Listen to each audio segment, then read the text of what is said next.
Welcome to the Flight Levels. Today we're talking about over-the-counter medications. What medications can you take before working a shift as an air traffic controller or flying as a pilot? Even more importantly, if you take the good stuff, how long do you have to wait before using those privileges? Let's get to it.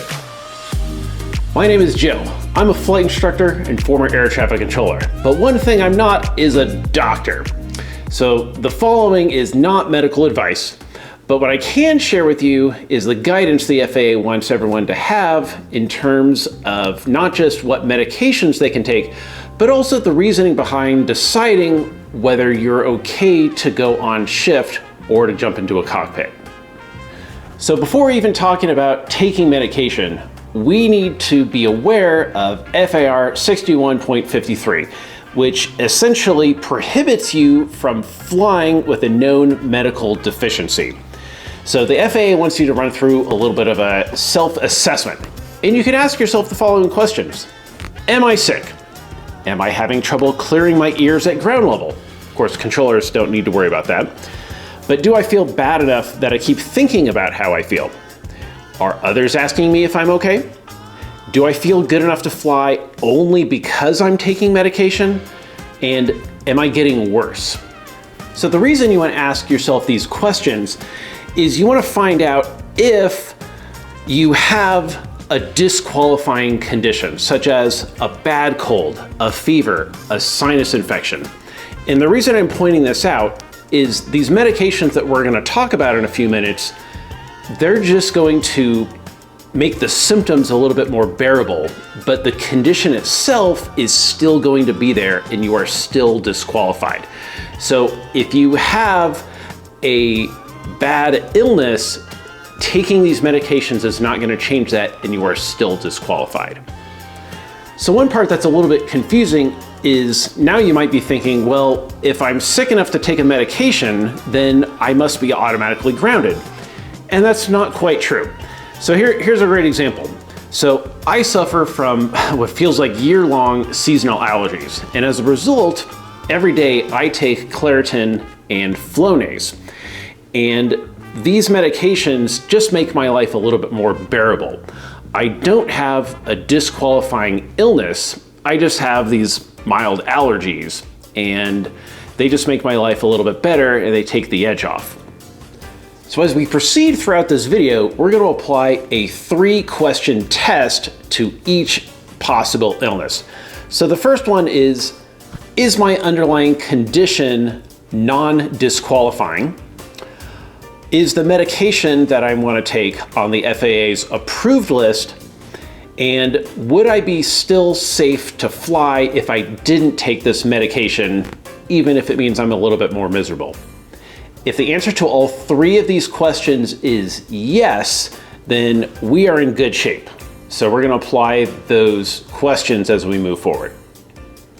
One important caveat to mention here is if you're trying a new medication for the first time ever, there is a mandatory 48-hour waiting period after taking any new medications to ensure that you personally don't have any unknown side effects. Okay, so the first illness we're going to talk about is allergies, and for that you're going to be taking antihistamines. So like I've talked about, you can definitely take Claritin, and that is what I take every day. That is absolutely approved. And a tricky one that a lot of people may be inclined to take is Zyrtec. And what's confusing is it is marketed as being non-drowsy. However, the FAA specifically gives Zyrtec a 48-hour waiting period after taking it. So be sure to avoid Zyrtec. And another definite no-no for allergies is Benadryl, because of course it may cause drowsiness. And really, you want to avoid anything with the specific drug of diphenhydramine. I'm sure I butchered that. That one has a hard 60-hour wait time after taking anything with that drug in it. So along the same lines as antihistamines is nasal steroids. And as I've mentioned, I take a dose of Flonase every day. This is the Walgreens generic version of it, and it works great.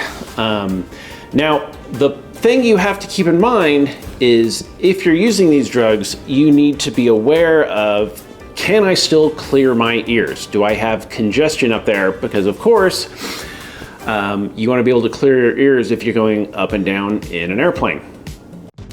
Back to the drugs in just a minute. But if you're a private instrument or commercial student pilot, you need to check out CheckRide Prep AI. It's a CheckRide prep tool that asks questions just like a DPE would. It then responds to your answers and probes deeper, just like a real DPE does. Be sure to go to checkride.flight-levels.com, or you can go to the Apple Store and search for CheckRide Prep AI. You're gonna love it.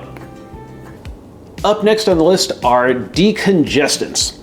And I'm gonna start off with something that I started using about 10 years ago, and that is a neti pot.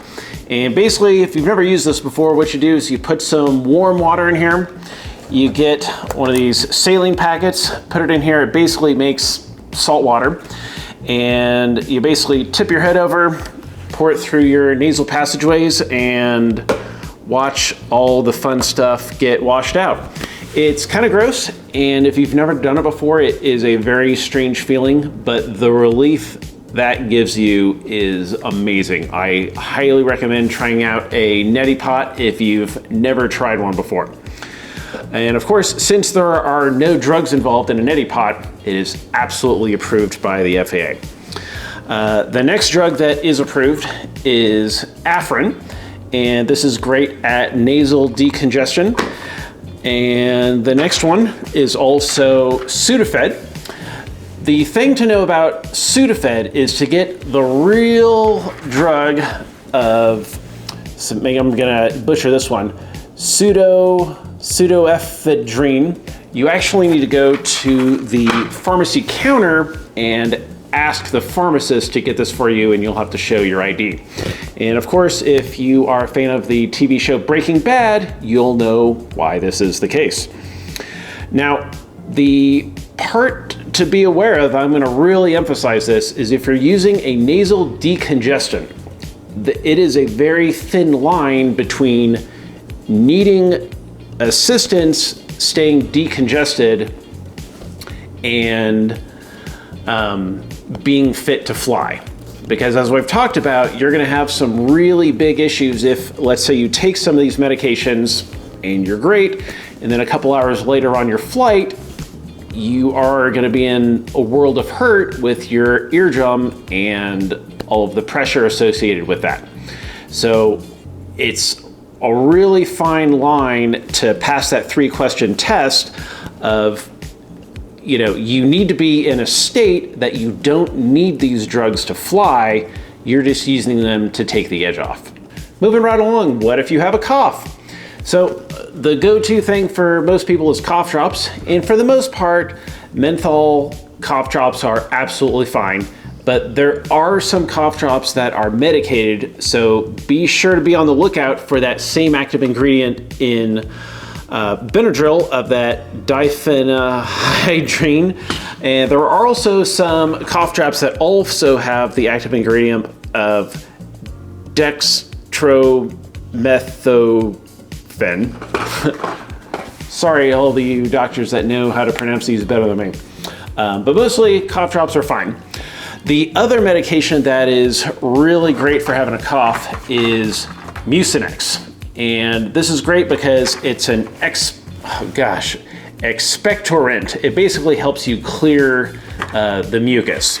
Now, the important thing to know about Mucinex is to get the one that is just plain old vanilla Mucinex. There are varieties that have extra ingredients, like those cough drops, of dextromethorphan, and you absolutely cannot take those while flying. So if you're going to take Mucinex, make sure it's the plain vanilla one, or it is cough drops without any extra drugs in them. But let's be real, when you have a cold, the thing that everybody wants to go for is DayQuil and NyQuil, because let's be real, that's how we get the relief. So if you're going to take these that are definitely not approved for flying or working air traffic, how long do you need to wait before you can use those privileges. So DayQuil, the drug that kicks you in the nuts, is the dextromethorphan. And with that, we go with the dosage time period times 5. So since the dosage period is every 4 hours, we're going to multiply that by 5. We've got 20 hours you need to wait after taking DayQuil. NyQuil is a little bit worse because NyQuil contains a wonderful little drug called doxylamine. And the FAA really doesn't want anyone taking this. So this one, you get hit with a 60-hour wait period. And for you people out there that aren't quite mathematicians, that's 2.5 days.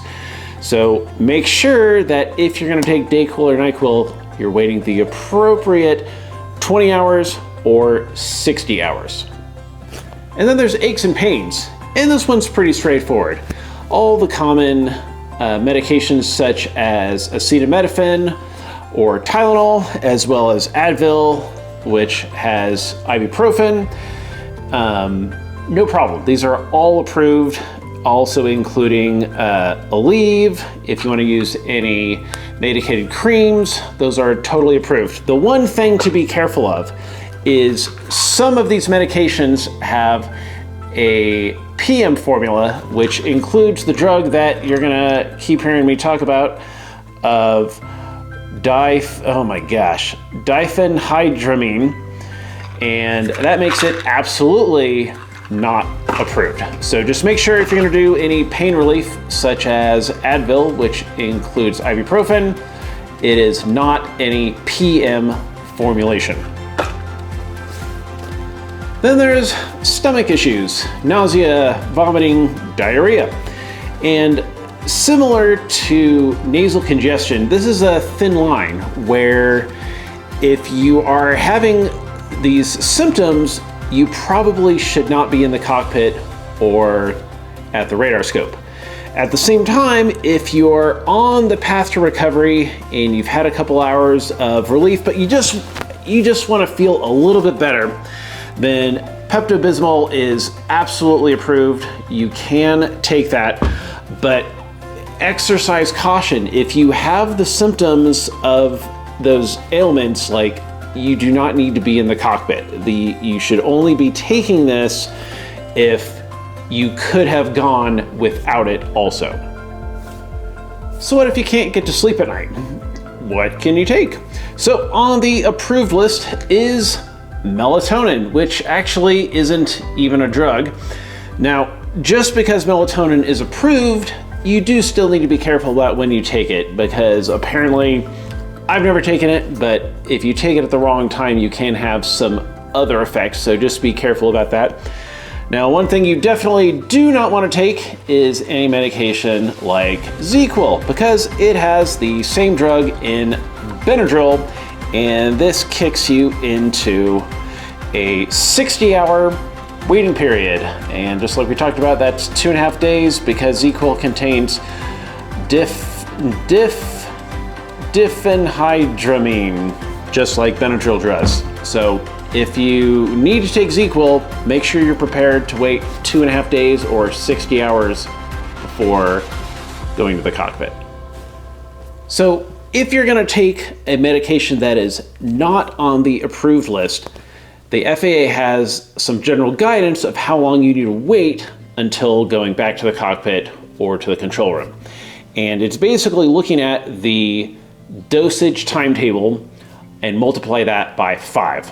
So for example, DayQuil has a dosage time period of take it every 4 hours, multiply that by 5, and we get to 20 hours. Now, there are some exceptions to this that we've already mentioned.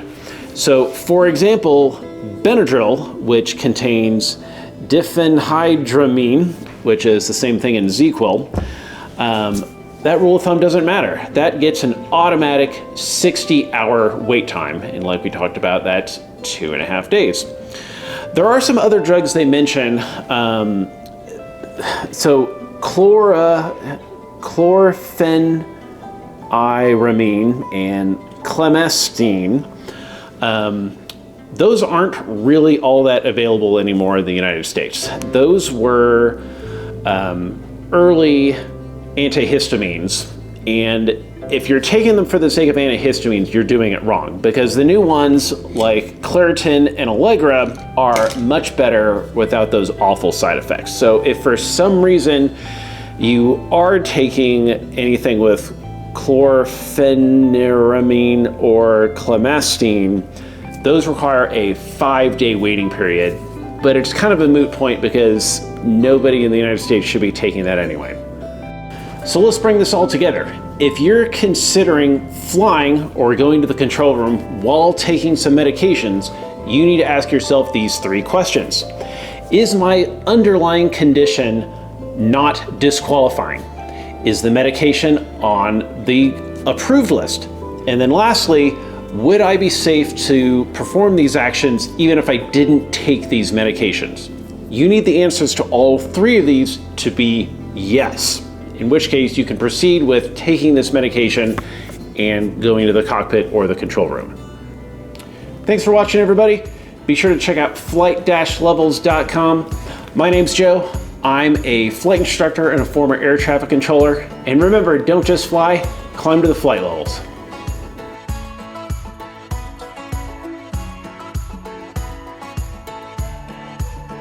Or, oh God, I am brain farting. Ibuprofen. We're gonna try that again. Kona, lay down. You are too loud. Lay down, Kona. No, hang on.